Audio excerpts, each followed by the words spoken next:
Tes. Bismillahirrahmanirrahim. Assalamualaikum warahmatullahi wabarakatuh. Alhamdulillahi wassalatu wassalamu ala asyrafil anbiya'i wal mursalin wa ala alihi wa ashabihi wa man tabi'ahum bi ihsanin ila yaumiddin, amma ba'd. Bapak Ibu jamaah salat Isya dan qiyam Ramadan Masjid Darul Hikmah, a'azzani Allah wa iyyakum.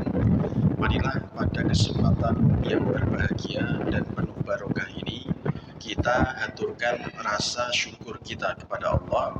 Perbanyaklah lisan ini dalam mengucap tahmid alhamdulillahirabbil alamin.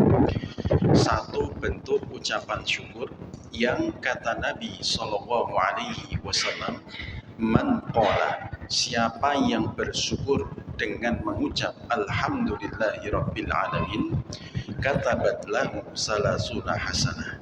Allah mencatat untuk kita semuanya dengan 30 pahala kebaikan. Tidak hanya pahala, ucapan syukur kita itu khutta anhu salasuna khati'ah, menjadi sebab ampunan bagi 30 dosa-dosa maksiat kita. Oleh karena itu, mengingat fadilah dari zikir yang luar biasa ini, biasakan lisan kita berzikir kepada Allah. Salah satunya kita mengucap tahmid alhamdulillahirabbil alamin. Tanpa berpanjang muqaddimah, di waktu yang singkat ini saya mendapat tema taubat an-nasuha di bulan Ramadan. Taubat itu maknanya ar-ruju' anit ta'ati, ar-ruju' ila ta'ati anil maksiyah. Kita kembali kepada ketaatan setelah kita bermaksiat kepada Allah Azza wa Jalla. Tidak ada satupun dari kita itu yang terbebas dari maksiat, Bapak Ibu. Tidak ada satupun manusia itu yang terbebas dari dosa. Oleh karena itu, para ulama seperti Imam An-Nawawi menulis kitab Riyadhus Shalihin, memasukkan satu bab khusus namanya bab taubat. Di dalam bab taubat beliau mengatakan at-taubatu wajibatun ala kulli dhanbin. Taubat itu hukumnya wajib bagi setiap dosa. Karena apa? Dosa itu jenisnya banyak. Ada dosa yang disebut dengan adzan. Apa adzan itu? Al-mukhalafah anil amrillah.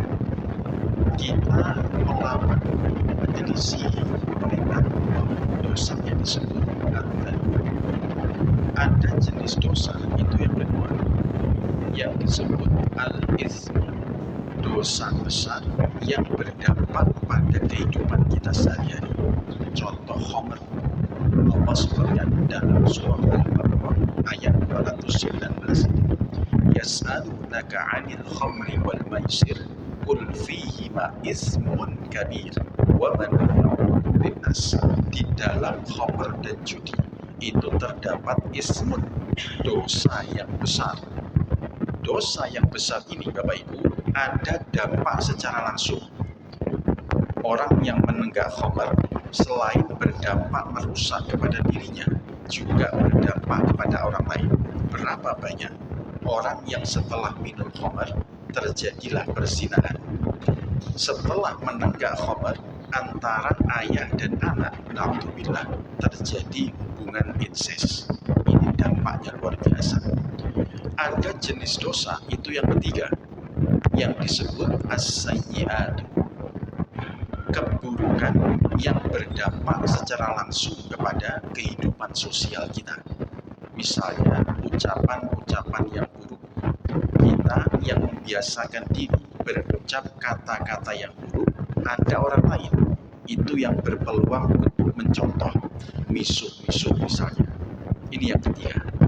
Yang keempat, dosa itu juga ada kalanya dalam bentuk al-khati'ah, kesalahan, tidak disengaja tapi berbuah kesalahan. Ya misalnya antara kita saling guyon, bercanda, tidak sadar candaan kita itu menyakiti hati teman kita. Dosanya disebut al-khati'ah. Keempat-empatnya ini hadirin sekalian wajib untuk kita taubati setiap harinya. Bahkan Nabi kita sendiri Muhammad Sallallahu Alaihi Wasallam di dalam hadis riwayat Imam Muslim, beliau mengatakan, saya ini aksar min sab'ina marrah, minta ampun kepada Allah itu lebih dari 70 kali dalam satu hari.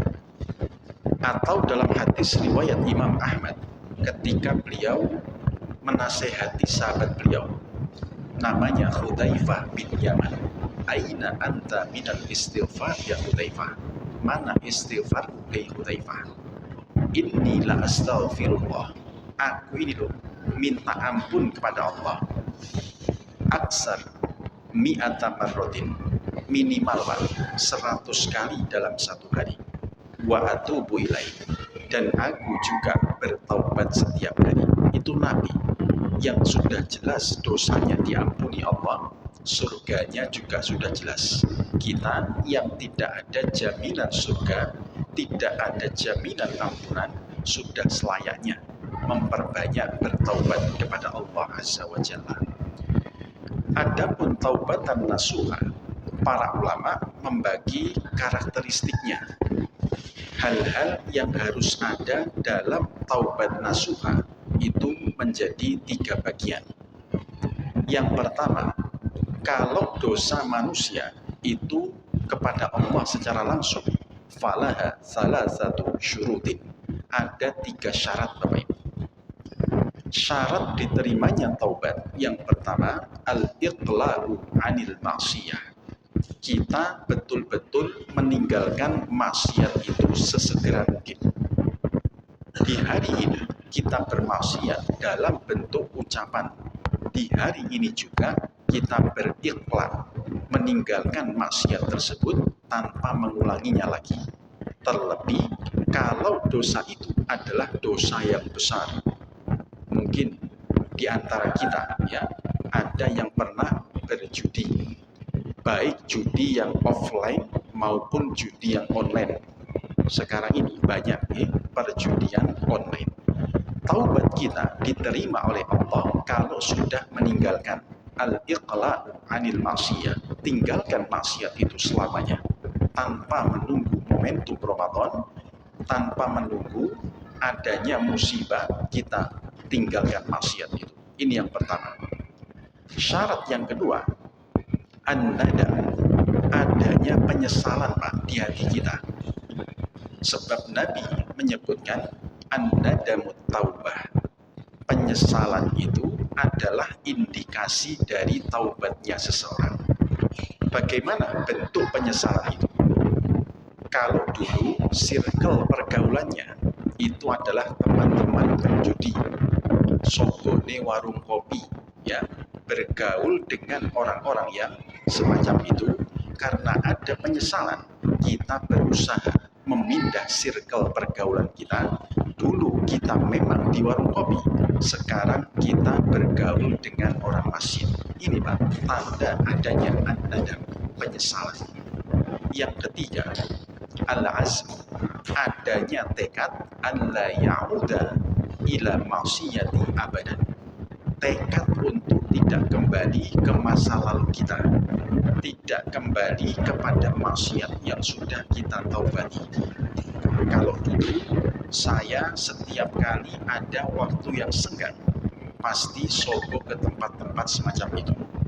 Bukti kalau ada azam, tekad kita kembali kepada masjid misalnya, bergaul dengan orang-orang yang soleh. Ini tekad kita tidak kembali kepada maksiat tersebut. Dan yang keempat, kata Imam An-Nawawi, wa in kanat al-maksiyatu bi adam, kalau maksiatnya berkaitan dengan sesama manusia, maksiatnya berkenaan dengan sesama manusia, zada syaratur rabi, ketambahan syarat yang keempat. Apa itu? Antabarro'a wa tolaba afwah, dia harus minta maaf terlebih dahulu sekaligus melepaskan dosanya kepada orang tersebut. Misalnya, di antara kita ada yang pernah menghujat, menghina dengan ucapan-ucapan yang menyakiti hati saudara kita, Pak. Taubat itu diterima oleh Allah dengan cara kita minta maaf kepada orang tersebut. Tidak usah gengsi, tidak usah malu, mumpung masih ada waktu. Yang punya salah kepada orang lain, segeralah minta maaf kepadanya. Kalau maksiat itu berkenaan dengan harta benda, misalnya ada di antara kita yang pernah merampas hak milik orang lain, pernah mencuri hak milik orang lain, cara taubat kita supaya diterima oleh Allah, kita mengembalikan harta yang dulu pernah kita zalimi. Kalau orangnya mungkin sudah tidak ada, Pak, sudah meninggal dunia, ya, maka cara taubat kita mensodakohkan harta yang pernah kita rampas itu atas nama pemiliknya. Jika memang tidak ada orangnya atau tidak ada anggota keluarganya, ini bentuk tanggung jawab kita kepada dirinya. Kalau maksiat itu, Pak, berkenaan dengan harga diri sesama manusia, mungkin ada yang memfitnah, menuduh dengan tuduhan yang tidak benar. Cara taubat kita supaya diterima oleh Allah, maka dia harus mengklarifikasi. Tidak benar, dulu saya menuduh si fulan dengan tuduhan A. Kita klarifikasi, Pak, semata-mata untuk memenuhi syarat taubat yang keempat. Oleh karena itu, mumpung masih ada waktu, mari kita bermuhasabah. Di bulan Ramadan ini kita bermuhasabah, ya, kemudian bertaubat kepada Allah Azza wa Jalla. Ingat, Allah itu zat yang Al-Ghafur, Allah juga zat yang Al-Ghaffar. Apa makna Al-Ghafur? Al-Ghafur itu maknanya as-satr. Allah maha menutup semua dosa-dosa hambanya, maha mengampuni. Adapun Al-Ghaffar itu maknanya taubat kita akan senantiasa diterima oleh Allah. Hari ini kita bermaksiat, kemudian kita bertekad, Pak, untuk merubahnya, Allah terima taubat kita. Besok lah kok kecemplung bermaksiat lagi, kita pun bertobat kembali kepada Allah, Allah berikan ampunan selama belum terjadi dua hal. Apa itu? Yang pertama, qabla, sebelum, ya, ayyughargir. Yughargir itu nafas sampai di kerongkongan kita, sebelum nyawa sampai di tenggorokan kita. Yang kedua, selama belum antatlu asyams min ghurubiha au min maghribiha, sebelum matahari itu sampai terbit di arah yang barat, sebelum hari kiamat maksudnya. Sebelum dua hal ini terjadi, maka taubat kita akan diterima oleh Allah Subhanahu wa Ta'ala. Perbanyaklah kita dalam ampun, terutama di bulan Maghfirah ini. Semoga yang sedikit ini bermanfaat untuk kita semuanya. Aku qouli hadza wa astaghfirullah li wa lakum wa lisairil muslimin wal muslimat al ahya'i minhum wal amwat innahu huwat tawwabur rahim. Assalamualaikum warahmatullahi wabarakatuh.